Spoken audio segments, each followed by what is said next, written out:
Hello and welcome to my tutorial on how to use the plastisol toolkit for Photoshop. Okay, let's start off by going over each section. The main texture effects, and there are 20 of them, are all contained in a folder called Main Plastisol Effects.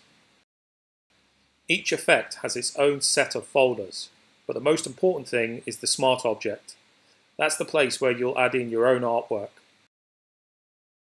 Each effect has a background color that you can change dynamically, and an extra texture layer. The extra texture layer is handy if you don't want a completely flat background color, as it carries the main texture into the background. You can change its opacity or turn it off altogether. Okay, time to add in some of our own artwork. Let me find a texture that I like. Let's see. Ooh, I like this one. Let's use this one. As you can see, it has a large amount of distortion and lots of chips where plastisol has cracked off. When you are ready to edit, just double click the Smart object to open it in a new window. So in this case, I'm going to add artwork that I've already created from Illustrator. So let's hop into Illustrator. This is some artwork that I created on my iPad, but you can use artwork from anywhere, any vector, bitmap, it doesn't matter. As long as you can put it in Photoshop, you can use it. Let's just select all and copy. Let's jump back into Photoshop and paste in the design. You can choose Smart Object or Pixels. I'm going to select Pixels. If your artwork is small, you might be better pasting it in as a Smart Object. That way you can scale it without losing quality. Now I can get rid of that original piece of artwork that was there because I just don't need it. Position this more centrally. Now, I think that color might be too much, so I'm going to change these words to white. I'm going to lock the transparency of that layer, select around these words, fill it with white.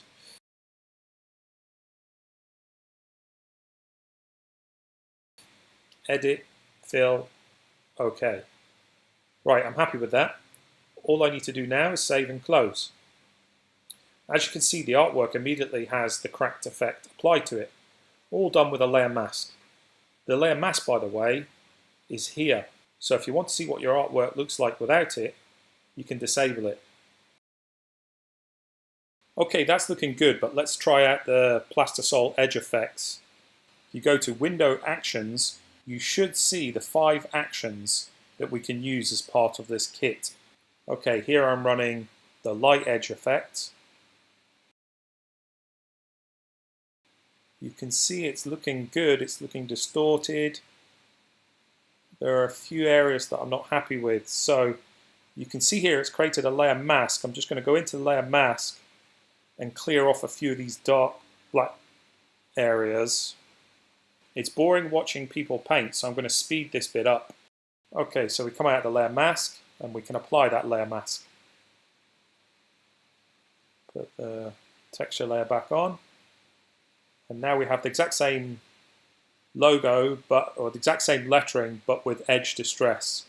Now we've covered the edge distress, let's move on to the brushes. After you've installed the brushes, you'll see 15 new presets. All of them are different, so it's a case of just picking one and experimenting with it.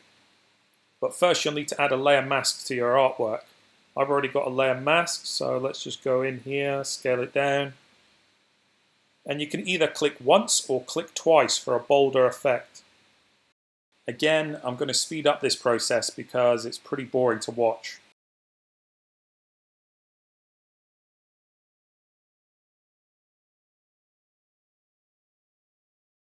And that's it. I hope you enjoyed watching this tutorial.